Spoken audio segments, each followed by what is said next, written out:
So, you've decided to convert to Judaism.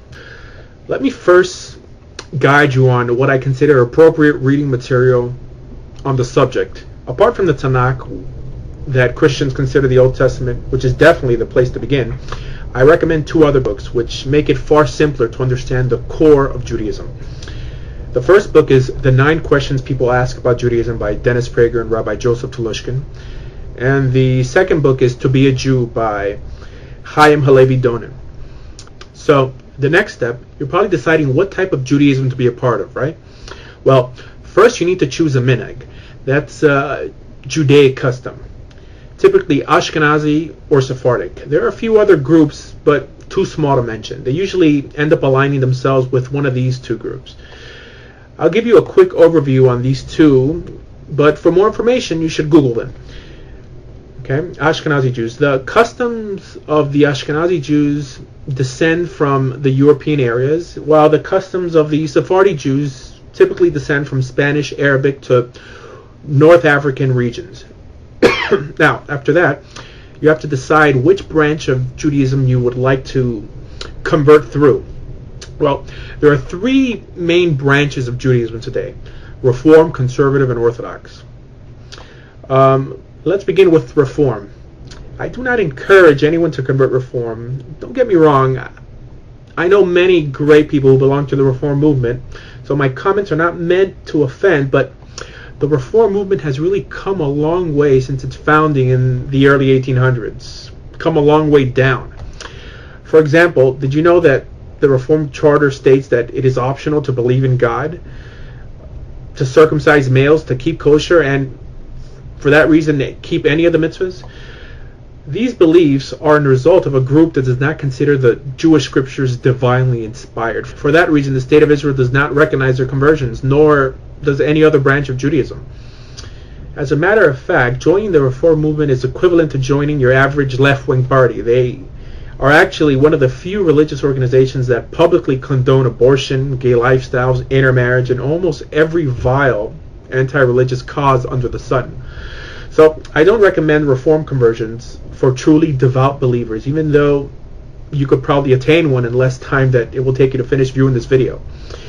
Now, Conservative Judaism, don't let the name fool you. There's not too much that's conservative about this movement. Conservative Judaism has been taken over by the liberal Jews. Not only do they ordain gay clergy, they even perform gay marriages. So the conservative movement has changed so drastically that apart from the few laws they try to uphold, like moderate kosher laws and a few traditional Jewish values, there's not much different from this movement than the Reform movement.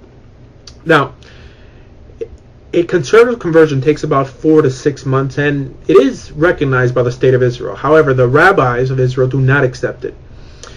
So that means that you'll be able to live in Israel, but you won't be able to marry a Jew within the state.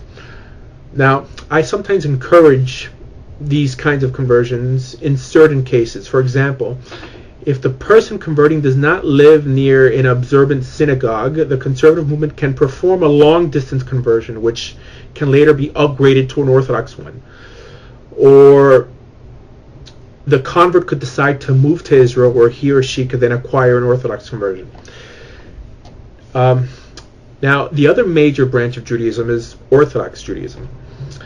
Now, you must be aware that until 200 years ago, there was only Orthodox Judaism, to the point that even the word Orthodox was a word created by the Reform to describe religious Jews in a backward fashion.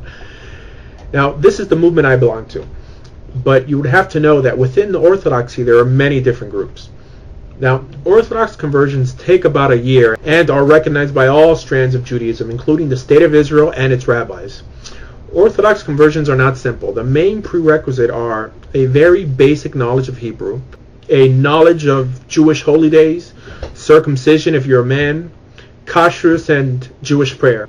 The main difference between Orthodox Jews and other Jews is that Orthodox Jews hold Scripture to be divinely inspired and are adamant to perform all the commandments in the Torah properly. Also, location is a must when converting to Orthodox Judaism, at least for the second half of your conversion. You must live in walking distance to an Orthodox synagogue and become a part of that Jewish community.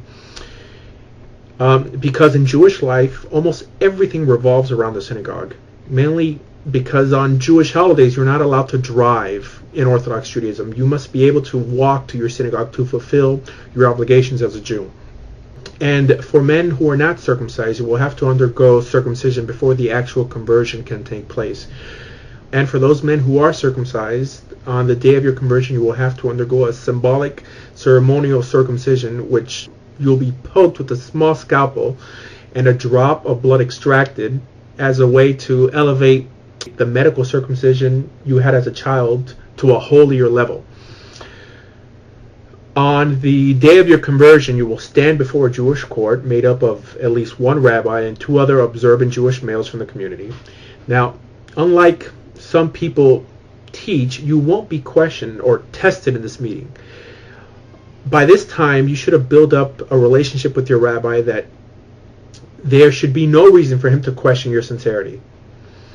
What he will do is repeat to you the importance of the step you're about to make, and if you fully understand that the step you're about to take is a permanent one. After this, you'll be taken to the mikveh, which is similar to a Christian baptism. It will be an indoor miniature pool where you will be required to dunk yourself in the presence of the court, illustrating your new birth as a Jew. Before your conversion as a non-Jew, you were not obligated in the Jewish commandments, and all you did till then was for practice. Now, once you convert, you are obligated, so brace yourself. Let me cover a few reasons why a rabbi won't convert you. A rabbi won't convert you if you believe in Jesus. A rabbi won't convert you if you believe in Islam.